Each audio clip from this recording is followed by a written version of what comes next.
গভীর রাতে পাকিস্তান বিমান বাহিনীর ধাওয়া খেয়ে পালিয়ে বাঁচল ভারতের 4 যুদ্ধ বিমান। মঙ্গলবার গভীর রাতে নিয়ন্ত্রণ রেখার কাছে এই ঘটনা ঘটে বলে নিশ্চিত করেছে PAF। এদিন নিজ নিজ প্রতিবেদনে এমনটাই জানিয়েছে পাকিস্তানের সংবাদ মাধ্যম ডন ও দ্য এক্সপ্রেস ট্রিবিউন। সংবাদ মাধ্যম দুটির প্রতিবেদন অনুযায়ী পাকিস্তান বিমান বাহিনী জানিয়েছে, মঙ্গলবার গভীর রাতে নিয়ন্ত্রণ রেখার কাছে ভারতের 4টি রাফাল যুদ্ধ বিমান শনাক্ত করে তারা। এরপরই তাদের সমন্বিত প্রতিক্রিয়ায় সেগুলো পিছু হটতে বাধ্য হয়।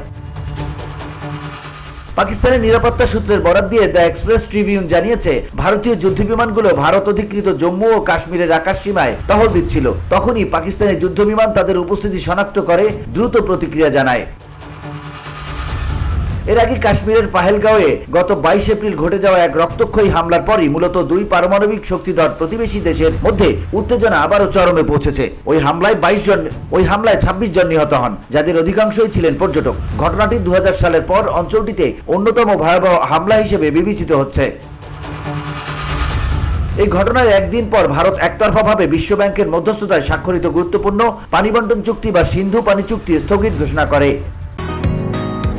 বসুন্ধরা, উত্তরা, বনশ্রী, কুড়িল ও বাড্ডা সহ রাজধানীর বিভিন্ন স্থানে অভিজাত ও অত্যাধুনিক মানের ফ্ল্যাট কেনার এক নির্ভরযোগ্য প্রতিষ্ঠান প্লেজেন্ট প্রপার্টিজ লিমিটেড।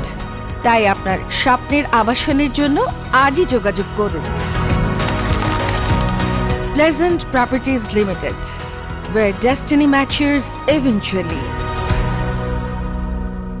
আর এর পরদিনই অর্থাৎ 24 এপ্রিল পাকিস্তান পাল্টা হুঁশিয়ারি দিয়ে জানায় যে তারা 1972 সালের সিমলা চুক্তি কার্যকরভাবে স্থগিত করতে পারে এবং ভারতের জন্য আকাশসীমা বন্ধ করে দিতে পারে। VOD Bangla news desk.